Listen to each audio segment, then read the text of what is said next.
Well, a battle is brewing between area firefighters and police. No matter who comes out on top, the community is the real winner. Marissa Cleaver explains.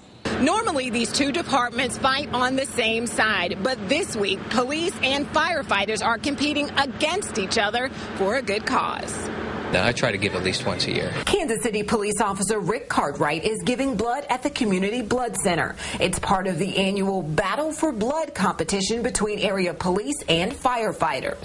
Not only are we committed to helping with this blood drive, but let the citizens out there know that they can also assist in that. John German retired from the Kansas City Fire Department after 42 years. He's donated blood more than 100 times.